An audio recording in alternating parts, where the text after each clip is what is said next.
Bonjour les crypto passionnés, aujourd'hui on se retrouve pour une vidéo découverte de ces fameux ICO.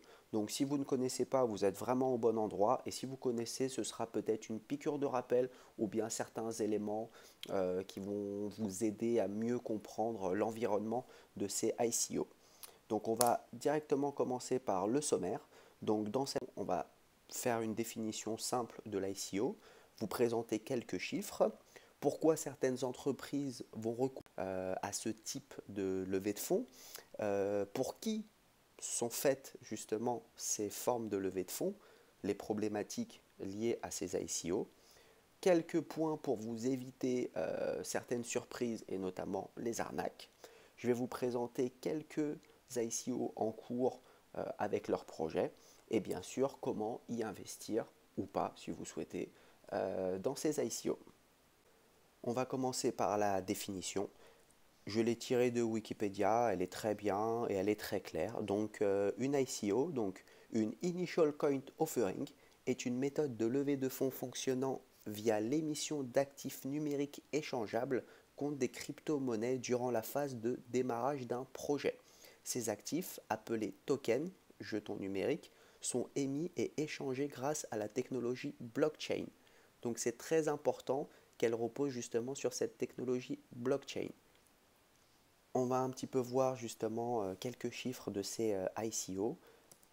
Donc il faut savoir qu'en 2017, 4 milliards de dollars ont été récoltés à travers cette nouvelle forme de levée de fonds. 300 opérations ont été bouclées. Brave, c'est un navigateur web de type Safari, Chrome, etc., a réussi à lever 35 millions de dollars en seulement 30 secondes. Tezos, c'est une société spécialisée dans les contrats intelligents, a réussi à lever 233 millions de dollars. C'est la plus grosse levée de fonds actuelle à travers les ICO. Pour la petite histoire, les spécialistes disaient qu'il aurait fallu seulement 15 à 20 millions de dollars à cette compagnie pour mettre leur projet en place. Mais vu l'engouement justement de la blockchain, bah, ça a fait exploser la levée de fonds. Et aussi, il faut savoir que tous les jours, il y a entre 5 et 10 nouvelles ICO. On va passer à pourquoi recourir à une ICO. Donc, bien évidemment, ça concerne les entreprises, les associations, on va dire les organisations de manière générale, et c'est obligatoire, elles doivent être liées de près ou de loin à la blockchain, cette technologie. Donc il faut aussi faire la distinction. Donc l'ICO n'est pas une action. Vous n'êtes pas propriétaire de l'entreprise. Donc contrairement à une part de l'entreprise qui est souvent sous une forme d'action. Donc pour l'entreprise, ça permet de faire une levée de fonds très rapide. Toutes les entreprises ne lèvent pas 35 millions de dollars en 30 secondes, mais c'est beaucoup plus rapide de passer justement par une ICO qu'un circuit type crowdfunding. Aussi, c'est un circuit court. Donc, c'est vous, moi, une entreprise, un fonds d'investissement qui va investir directement dans l'entreprise, sans passer, par exemple, par une plateforme de crowdfunding qui était très à la mode durant ces 10 dernières années. Ça permet à beaucoup d'entreprises d'émerger.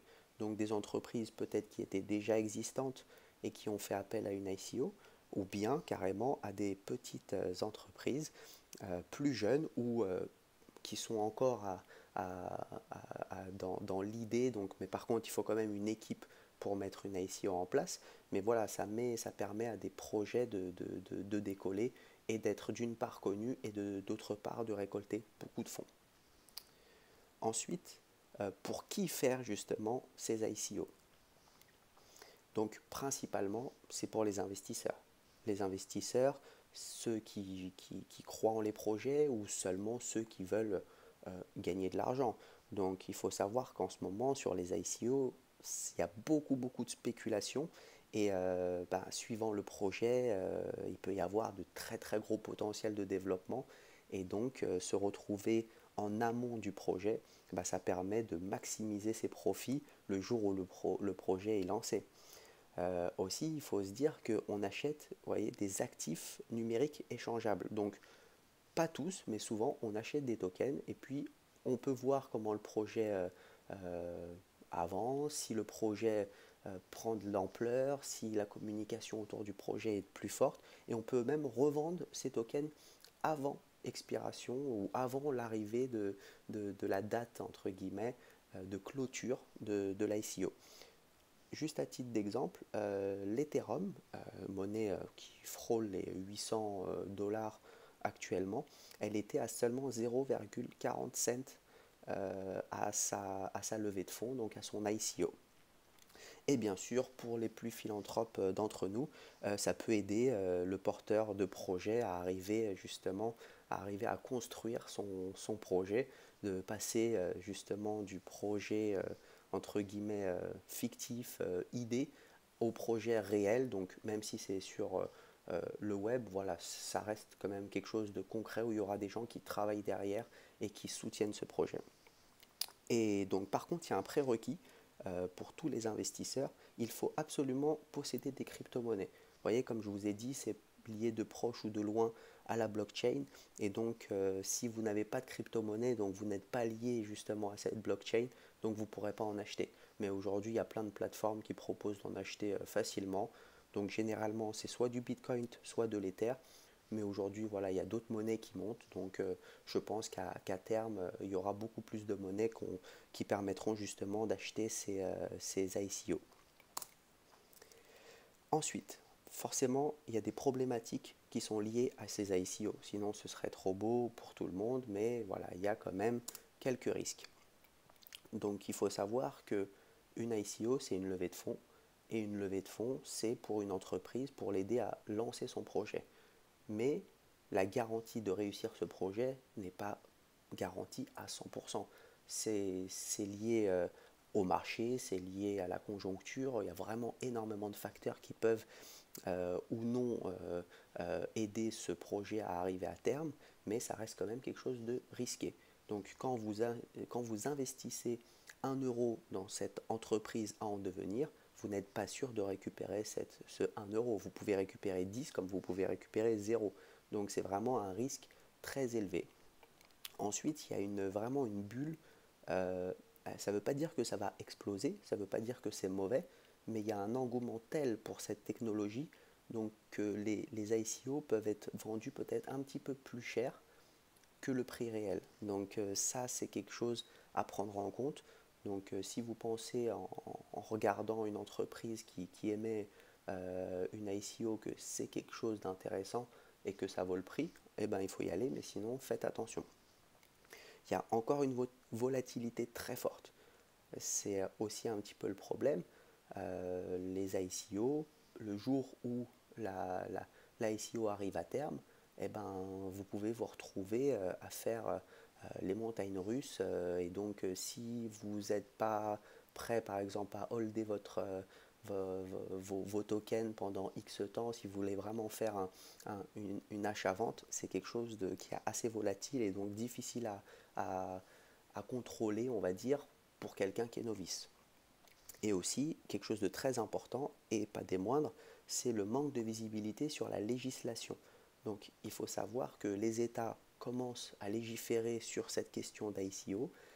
Par exemple, la Chine a complètement interdit les ICO. Tous les pays ne le font pas, mais voilà, aux États-Unis, ça commence vraiment à prendre beaucoup d'ampleur. Beaucoup d'organismes étatiques s'intéressent à ça. Donc il faut savoir qu'à l'avenir, ça va être légiféré et encadré, et on ne sait pas de quelle sorte, de quelle manière, est-ce que ce sera imposé, on ne sait pas. Donc pour l'instant, ça reste encore quelque chose d'assez flou sur l'avenir. Petit aparté pour les arnaques, donc c'est vraiment quelque chose en ce moment, vu l'engouement, qui intéresse pas mal d'escrocs. Donc moi, ces quelques points, ça me paraît être plus du bon sens qu'un conseil ou une préparation. C'est vraiment, on regarde un site, vous allez sur un site de type, je sais pas, eBay, vous voyez que c'est certain. Si vous allez sur un site concurrent qui est un peu bizarre, où il y a des fautes d'orthographe, où les photos sont pas bien mises, voilà, c'est des petites choses comme ça qui peuvent vous donner la puce à l'oreille. Il faut faire très attention. Concernant les ICO, il y a quelques points qui me paraissent importants. Moi, j'ai regardé ça sur YouTube pour cette partie. J'ai trouvé pas mal de vidéos en anglais voilà, qui permettent de prémunir. Moi, j'en ai fait on va dire une petite synthèse. Donc voilà, pour moi, la première chose à regarder, c'est la qualité de la présentation du site internet, aussi bien de l'entreprise, la manière de s'exprimer. Est-ce qu'il y a plusieurs langues? Est-ce que c'est quelque chose qui vous paraît crédible dans la manière d'exprimer les choses? Vraiment, ça, c'est plus du bon sens et du ressenti personnel. Ensuite, il faut absolument consulter le livre blanc si vous souhaitez investir dans une ICO. Pour moi, ça s'appelle White Paper en anglais. Vous regardez, vous lisez. Ça déjà, vous pouvez voir si c'est un livre blanc fait par Word en rapide. Faites attention. Si c'est quelque chose qui est vraiment de qualité professionnelle, déjà, ça vous rassure. Ensuite, vérifiez un peu la team, euh, de qui est composée, est-ce qu'il y a les visages de ces personnes, est-ce que vous pouvez contacter ces personnes, est-ce que ces personnes le mettent sur leurs réseaux sociaux. C'est des choses vraiment très importantes pour savoir est-ce que oui ou non, vous allez faire confiance à cette crypto-monnaie à en devenir. Ensuite, regardez le roadmap. Très important, savoir ce qu'ils mettent en place. Le roadmap, on pourrait dire le planning de réalisation de cette ICO. Donc les dates butoirs, quels sont les projets qu'ils vont lancer, à quel moment, de quelle manière, le marketing. Vous voyez, toutes ces petites choses-là rendent crédible ou non une ICO. Et dernière chose aussi, et pas des moindres, c'est est-ce que vous croyez ou non en leur projet. Parce que si vous voulez juste investir sans comprendre quel est le projet à faire, vous avez encore plus de risques de perdre votre argent. Si maintenant vous suivez une entreprise, vous investissez en elle, mais attention, hein, pas en action, mais en token, donc vous ne faites pas partie de l'entreprise, mais vous êtes lié à la réussite de cette entreprise. Mais voilà, si vous y croyez, eh ben, c'est quelque chose qui va vous aider à faire votre choix dans l'investissement dans ce token ou pas. Ensuite, alors quelques ICO en cours que j'ai sélectionnées, que je trouvais très intéressantes dans les projets. Donc la première que je vous présente, ça s'appelle Storica. C'est une entreprise qui veut rentrer en concurrence contre Amazon, rien que ça. Mais ils ont un projet assez intéressant, c'est vraiment pour aider toutes les entreprises du monde qui n'ont pas une taille assez importante pour avoir une force sur Internet. Aujourd'hui, voilà, c'est sous forme de marketplace. Par exemple, Amazon, il le propose déjà, mais la différence, c'est que c'est tout de suite, Storica, c'est tout de suite sur un marché mondial et c'est à travers la monnaie du coup Storica qu'on peut payer. Donc chaque entreprise, ça peut être le petit artisan à la multinationale, peut mettre ses produits dessus et être tout de suite ouvert au monde. Donc moi j'ai trouvé ça assez intéressant. Ils sont actuellement en pleine levée de fonds, donc si ça vous dit d'aller jeter un petit coup d'œil, je vous mets l'adresse en description. Ensuite, quelque chose que je trouvais assez intéressant aussi, c'est 8coins. C'est vraiment le but de 8coins, c'est proposer à toutes les associations comme un bouton, comme on pourrait dire un bouton PayPal. Vous voyez, ça c'est ce qu'on retrouve souvent, mais à moindre frais. Donc chaque personne dans le monde pourra aller sur, disons, je ne sais pas moi, la Croix-Rouge, pourra cliquer dessus et faire un dépôt. Mais que vous soyez en France, au Japon, au Venezuela, vous pourrez faire la même démarche. Donc votre monnaie sera convertie directement dans la monnaie 8coin et en fait sera reversée directement à l'association. Et ça vous permet, ça permettra surtout à l'association de pouvoir espérer augmenter ses dons en fait, hein, tout simplement. Ensuite, il y a une société, c'est AdShares. C'est vraiment quelque chose de différent de la publicité. C'est du peer-to-peer et en fait, ils ont des concepts assez intéressants où en fait, c'est on va dire le client, donc moi, utilisateur de mon navigateur web, qui va choisir si je souhaite oui ou non regarder une publicité. Donc ça répond à une problématique des annonceurs qui vont payer peu importe si vous regardez ou non cette publicité. Et donc ça peut, entre guillemets, mieux cibler ceux qui souhaitent regarder ou non la publicité. Moi, j'ai trouvé ça assez intéressant. Ensuite, il y a un autre site qui s'appelle WCX, mais bon, c'est WCEX en vrai. Et en fait, c'est un site d'exchange. Donc les sites d'exchange, il y en a des tonnes, Coinbase, Bitfinex, Binance, moi personnellement je suis sur Binance. Et ben en fait c'est un site qui veut proposer justement les taux d'achat les plus faibles du marché, avec le maximum de crypto-monnaies possible. C'est un site intéressant, voilà, ils développent leur crypto-monnaie. D'ailleurs, en ce moment, je crois que même si juste vous inscrivez sur le site sans payer quoi que ce soit, ils vous redistribuent un petit peu de tokens, je crois que c'est 50 tokens. Je vous mettrai le lien aussi en description. C'est relativement sympa. Et puis si vous ne payez pas et vous en avez un peu, on ne sait jamais si ça décolle.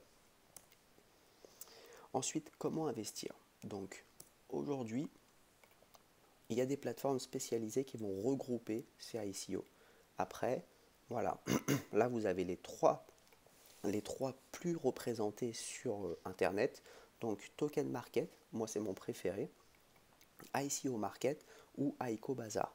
Donc il faut savoir que ces sites, c'est un référencement des ICO en place en ce moment, mais ça ne veut pas dire que parce que ces ICO sont sur ces sites qu'ils sont sûrs. Donc loin de là. Une ICO, ça peut être une arnaque, ça peut être une entreprise bancale, ça peut être une équipe qui ne vous donne pas confiance, ça peut être beaucoup de choses. Donc c'est à vous d'aller vous renseigner. Par contre, moi, ce que j'ai beaucoup apprécié, par exemple, sur Token Market, c'est vous cliquez, il y a beaucoup d'informations et ça vous permet de faire vos propres recherches et votre propre opinion sur une ICO. Donc ça, c'est vraiment à vous de faire attention. Moi, personnellement, j'ai pas fait dans beaucoup. Moi, j'ai juste investi dans une. Parce que voilà, je me méfie. Moi, je préfère directement investir dans certaines crypto-monnaies que d'investir dans une ICO où on ne sait pas ce que ça va donner.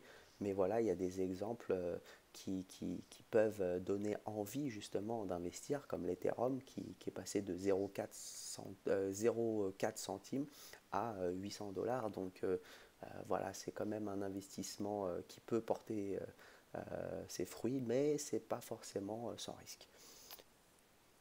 Et voilà, c'est fini. J'espère que cette vidéo vous a plu, que ça vous a éclairé sur ce qu'est une ICO.